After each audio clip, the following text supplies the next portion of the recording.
Brixton 1985, Toxteth 1981, Notting Hill 1958.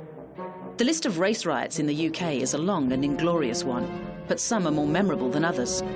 The events of August and September 1958 in Notting Hill certainly stand out, but not quite so well remembered is that there was also trouble in the Midland city of Nottingham.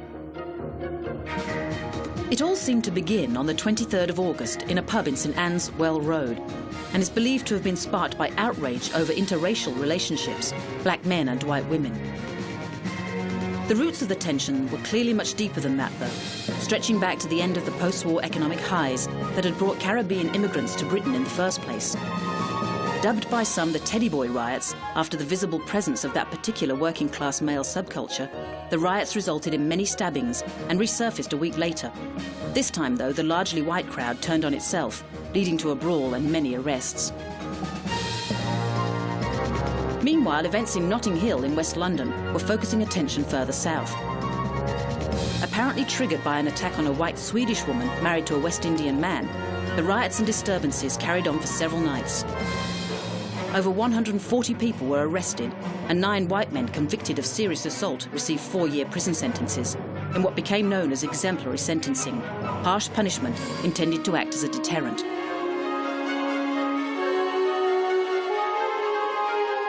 Six years later, Claudia Jones started the now world-famous Notting Hill Carnival as a response to the unrest and an attempt to improve the state of race relations in Britain.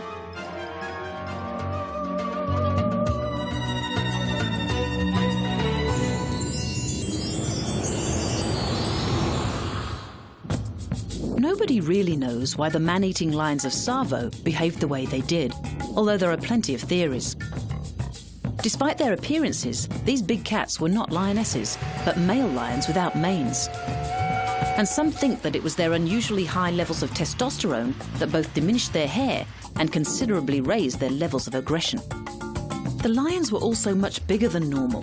The TSAVO beasts were reckoned to weigh 500 pounds and were 10 feet long.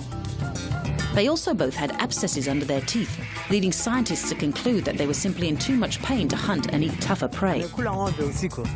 Or were the events of the late 19th century simply explained by an outbreak of rinderpest disease, a cattle plague which had wiped out much of the lion's usual prey?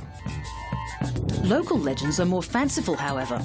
It is believed by many that the lions were summoned by African shamans who didn't want the iron snake of the railway encroaching on their land. Whatever the reason, the 2 TSAVO man-eaters were able to terrorise Lieutenant Colonel John Henry Patterson and his men as they attempted to build a bridge as part of the Uganda Railway over Tsavo River in Kenya from March 1898. Patterson only kept detailed records of the deaths of his skilled workers, not the indigenous Africans, so exact figures have been disputed. But by December of that year, around 135 workers had been dragged out of their tents and eaten. Patterson did everything he could to try and hunt down the animals, finally shooting the first lion on the 8th of December. The second was killed 3 weeks later. And as recently as 2000, museum staff at the Chicago Field Museum of Natural History came up with another theory to explain the lion's abnormal hunger for human flesh. They suggested that the lions had scavenged the graves of inadequately buried dead railway workers and moved from that to live, sleeping people. Patterson's journals confirmed that burial mounds had been disturbed and bodies eaten.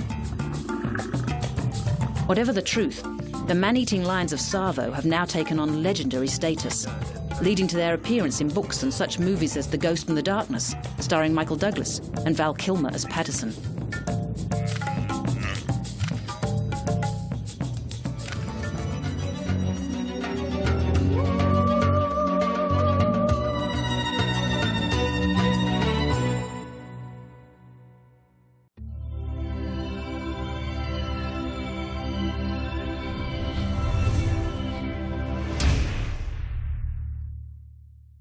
Three, two, one.